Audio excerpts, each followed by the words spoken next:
Hello दोस्तों, आज की कहानी हाय एक चादर सुंदर सी। दोस्तों, मजेदार हिंदी कहानियाँ सबसे पहले देखने के लिए आप मेरे चैनल को सब्सक्राइब कर लें। यहाँ आकर आपकी बातें सुनकर जाना, यह भी एक दुनिया है जो पॉजिटिव और सिंपल है, जहाँ किसी को तुच्छ नहीं समझा जाता बल्कि उन खूबियों का उल्लेख किया जाता है जो व्यक्ति में होती हैं। चाहे तो हम लोग भी अपना माहौल ऐसा पॉजिटिव और सिंपल बना सकते हैं। हर कोई बना सकता है, पर हम पता नहीं क्या पा लेने के फेर में न खुद खुश रहते हैं न दूसरों को रहने देते हैं। कच्चे बड़े आंगन में वाणी के विवाह की चहल पहल है। वैसे शादी जब से पैकेज प्रोग्राम हो गई है, चहल पहल घरों में नहीं, शादी घरों में होती है। शादी घर से विवाह संपन्न कर अपने अपने घर में शांति की नींद सो जाओ। लेकिन ऐसे उत्सव छोटी हैसियत वालों के लिए नहीं, उनके लिए होते हैं जिनके पास पर्याप्त पैसा है। चमत्कार कहें, संयोग या वाणी का सौभाग्य। छोटी हैसियत वाले घर को एकनाथ जैसा सिविल जज वर मिल रहा है। इंतजाम कुछ इस तरह करना है जो वर पक्ष के अनुरूप लगे। अधिक पैसा भी खर्च न हो तो बारात का स्वागत जयमाल, प्रीति भोज, पुजारी, गार्डन, शादी घर से होगा। सप्तपदी और विदाई समकरी गली में स्थित पुश्तैनी मकान से। अब दूर पास के नातेदार 8 दिन पहले से नहीं आते। यहाँ तो घर की छोटी हैसियत से बड़ी हैसियत के हो गए घर के सदस्य ही शादी के दिन या एक दिन पहले पहुँचे हैं कि भीड़भाड़ में उनकी लाइफस्टाइल में व्यवधान न आए। वाणी का बड़ा सब इंजीनियर भाई संजय, पत्नी नलिनी और बच्चों के साथ कल रात, और छोटा थानेदार भाई संदीप, पत्नी जयमाला और 5 माह के बच्चे के साथ आज सुबह आया है। गणेशी जीजी और प्रभा जीजी जरूर अपना अपना परिवार लिए 2 दिन पहले आ गई। दामादों के लिए सज धज राजा बाबू बनकर समारोह में नायक की तरह प्रस्तुत होने के यही तो मौके होते हैं। अम्मा ने सूझबूझ से इस तरह कार्य विभाजन किया है कि मालदार बेटे बहुएं, बेटी दामाद दृश्य में यूं दिखे मानो शादी का पूरा भार उठाए हैं, और मंझला बेटा संजीव, बहू गौरी नेपथ्य में रहते हुए इस तरह पूरा भार उठाए रही कि दृश्य में उनकी उपस्थिति दिखाई न दे। नलिनी, तुम वाणी के साथ पार्लर चली जाना। जयमाला, तुम्हारा बच्चा छोटा है, उसका ध्यान रखो। प्रभा, कुछ कार्ड अभी नहीं बन पाए हैं, गणेशी के साथ चली जाओ। बाबू अपने घुटनों से लाचार हैं, कहाँ कहाँ जाएं। संजीव को तो देख रही हो। पुजारी गार्डन पता नहीं क्या करने गया है जो अब तक नहीं लौटा। गौरी इतनी ढीली ढाली है कि रसोई देख ले वही बहुत है। सब राम भरोसे चल रहा है। अपने साथ रहने वाले संजीव और गौरी से अम्मा खफा रहती हैं। संजय और संदीप अच्छे पद पाकर कुल का नाम चमका रहे हैं। शुरू से पढ़ाई में कमजोर रहा संजीव काला कोट लटकाकर असफल वकालत से घर की लुटिया डुबो रहा है। ऐसे निठल्ले को कौन सी अप्सरा मिलती। मिल गई साधारण परिवार की साधारण सूरत वाली गौरी। बाबू समझाते हैं, लेकिन अम्मा नहीं समझती कि घुटनों से लाचार हुए बाबू यदि पेंशन से घर चला रहे हैं तो संजय कचहरी के अलावा समय समय पर गांव जाकर खेती बाड़ी भी संभालता है। गौरी ने इस निपुणता से गृहस्थी संभाल ली है कि अम्मा को सेवानिवृत्ति जैसी फुर्सत मिल गई है। आज भी अम्मा बस यही देख रही हैं कि किसने खाना खा लिया है, किसने नहीं। वाणी की मामी अम्मा से बोली, दहेज का सामान तो दिखाओ। क्या क्या दे रही हो वाणी को? और हाँ, संजय, संदीप, संजीव क्या दे रहे हैं? अम्मा धीरज भरे अंदाज में विस्तृत ब्यौरा देने लगी। संजय और संदीप ने 1-1 लाख रुपया, गणेशी और प्रभा ने मिलकर सोने का सेट दिया है। संजीव ने। अम्मा का मुंह वक्र हो गया। 1 साड़ी, 1 अंगूठी जो 2 ग्राम से अधिक न होगी, और 1 चादर। चादर गौरी ने बनाई है। कह रही थी पैचवर्क वाली कढ़ाई है। पैचवर्क पता नहीं क्या होता है। वाणी की बुआ जानती हैं कि अम्मा संजीव और गौरी को निकम्मा सिद्ध करने का कोई मौका नहीं चूकती। बुआ ने अम्मा का विरोध किया, जो बन पड़ा बेचारे ने दिया। मैं तो जब से आई हूँ दोनों को फुर्सत में नहीं देखा। संजीव बाजार दौड़ रहा है, गौरी रसोई संभाल रही है। ये लोग यहाँ रहते हैं इसलिए जानते हैं कैसे क्या करना है। गजब नहीं कर रहे हैं। कहते हुए अम्मा ने प्रसंग बदल दिया। वाणी के भाग्य से इतना अच्छा लड़का मिल गया। समझ लो घर बैठे बात बन गई। वाणी को देखकर एकनाथ ऐसा लट्टू हो गया कि उसका बस चलता तो तुरंत फेरे ले लेता। एकनाथ के पिता नहीं हैं, माताजी और बड़ी बहन है। बहन बाल बच्चेदार है, भगवान से मनाते हैं वाणी राजी खुशी विदा हो। अम्मा साफ छिपा गई कि संजीव के साथ गौरी अपने ननिहाल मामा की बेटी की शादी में गई थी। एकनाथ वहां मिला। गौरी ने उसका मोबाइल नंबर ले लिया। लौटकर संजीव ने बाबू को सूचित किया, बाबू, एकनाथ से बात करो। मैं उसका सेल नंबर ले आया हूँ। बाबू को लगा संजीव सपना दिखा रहा है। संजीव छोटी मोटी नौकरी वाले लड़के के पिता लाखों का दहेज मांगते हैं। एकनाथ मजिस्ट्रेट है, 50 लाख मांगेगा। मेरी हैसियत तुम जानते हो। बाबू, वाणी सुंदर है, अंग्रेजी में मास्टर्स किया है। हो सकता है बात बन जाए। नहीं बनेगी तो कोई बात नहीं। बात तो करो। मैं एकनाथ को कॉल करता हूँ। लो बात करो। चमत्कार कहें, संयोग या वाणी का सौभाग्य। एकनाथ अपनी माताजी और बहन श्यामा को लेकर जीप गाड़ी में वाणी को देखने इस तरह आ पहुंचा जैसे बाबू के न्योते की प्रतीक्षा कर रहा था। माताजी ने बातों बातों में कह दिया, एकनाथ को बहुत आधुनिक नहीं, घर परिवार को महत्व देने वाली लड़की चाहिए। अम्मा हुलहुला गई।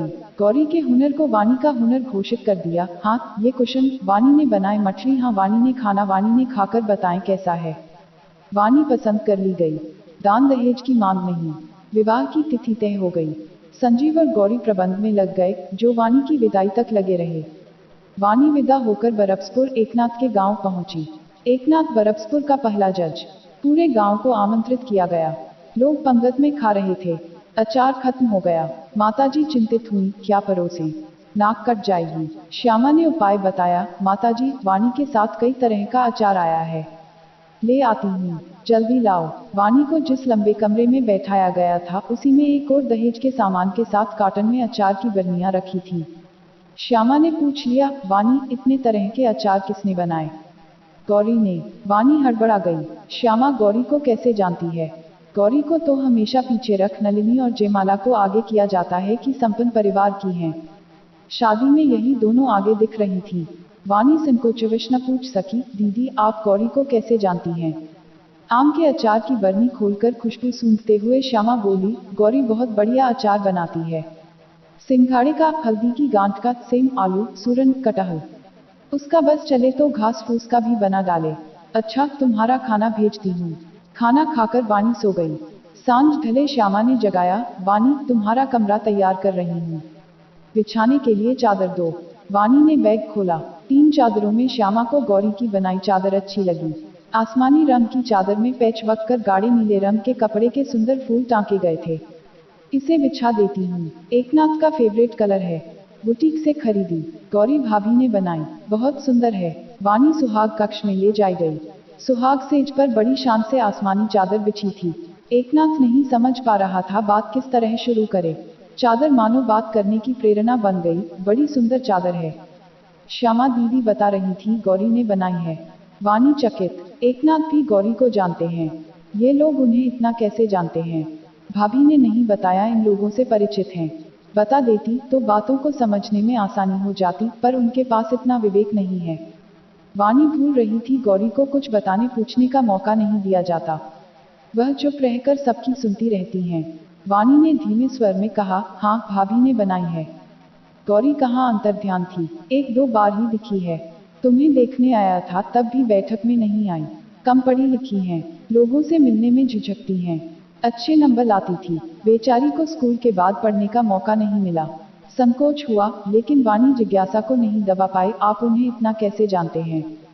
गौरी ने नहीं बताया। उसकी माँ और मेरी ताईजी चचेरी बहनें हैं। ताईजी अब नहीं रही। उनके भाई नहीं थे। गौरी के मामा उन्हें बहन की तरह आदर देते थे। ताईजी के संतान नहीं हुई। वे कभी कभी मुझे अपने साथ पाटन, गौरी का ननिहाल ले जाती थी। छुट्टियों में गौरी भी आती थी। हम लोग पूरी दोपहर खेलते थे। फिर पढ़ाई, नौकरी, तमाम व्यस्तताएं होती गईं। सालों बाद मैं उससे मामा की बेटी की शादी में मिला। ताईजी तो नहीं रही। मामा ने माताजी को आग्रह करके बुलाया।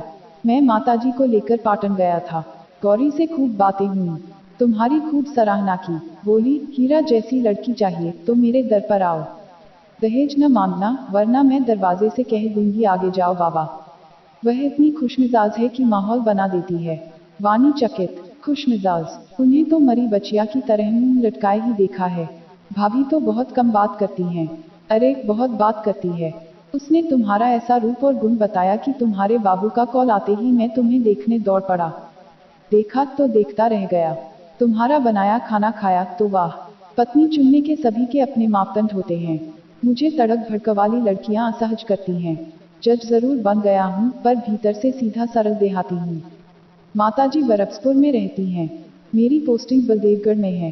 चाहता था कि घर परिवार की फिक्र करने वाली, दोनों माहौल में सामंजस्य बनाने वाली पत्नी मिले। मिल गई। वाणी के सामने मानो बहुत बड़ा रहस्य खुल रहा था। आप गौरी भाभी की प्रेरणा से मुझे देखने आए, इसका जिक्र भाभी और संजीव भैया ने बिल्कुल नहीं किया। उसने मुझे भी मना किया था तुमसे ऐसा कोई जिक्र न करूं, लेकिन इस चादर ने राज को राज न रहने दिया। इस पर नजर पड़ी और मैं शुरू हो गया। गौरी एकदम सहज लड़की है। वानी का झुका सिर अधिक झुक गया। इस तरह सिमट गई जैसे अपने में छिप जाना चाहती है। एकनाथ से क्या कहे, जिस गौरी को आप सहज लड़की मान रहे हैं, उनसे मेरे घर में कोई भी प्रसन्न नहीं है। उनके गुण नहीं देखे जाते, अवगुण ढूंढे जाते हैं। यहाँ आकर आपकी बातें सुनकर जाना यह भी एक दुनिया है जो पॉजिटिव और सिंपल है, जहाँ किसी को तुच्छ नहीं समझा जाता, बल्कि उन खूबियों का उल्लेख किया जाता है जो व्यक्ति में होती हैं। चाहे तो हम लोग भी अपना माहौल ऐसा पॉजिटिव और सिंपल बना सकते हैं। हर कोई बना सकता है, पर हम पता नहीं क्या पा लेने के फेर में न खुद खुश रहते हैं, न दूसरों को रहने देते हैं। गौरी भाभी जैसे लोग नेपथ्य में रहकर अपना कर्तव्य करते हैं और हम जैसे लोग वाहवाही लूटने का ढोंग करते हैं। वानी ग्लानि से भर गई। एकनाथ का ध्यान उसकी अवस्था पर गया। इतना बोल रहा है, निरंतर बोल रहा है। कभी गौरी, कभी चादर की बात कर रहा है, लेकिन यह नहीं पूछ रहा है कि वानी कैसा महसूस कर रही है, कितनी घबराई हुई लग रही है। अरे बाबा, दुल्हन बहुत नहीं है, अपने अलावा कुछ सुनना नहीं चाहती होगी। वह वानी के समीप खिसक आया। क्या सोच रही हो प्राणनाथ, यह क्या ले बैठे? इस चादर ने सब गड़बड़ कर दिया। खैर, मास पारायण का एक अध्याय समाप्त, दूसरा अध्याय शुरू। एकनाथ ने जिस तरह क्षमा प्रार्थी की मुद्रा बनाकर वानी को देखा, वानी के चेहरे को सुर्ख होना ही था।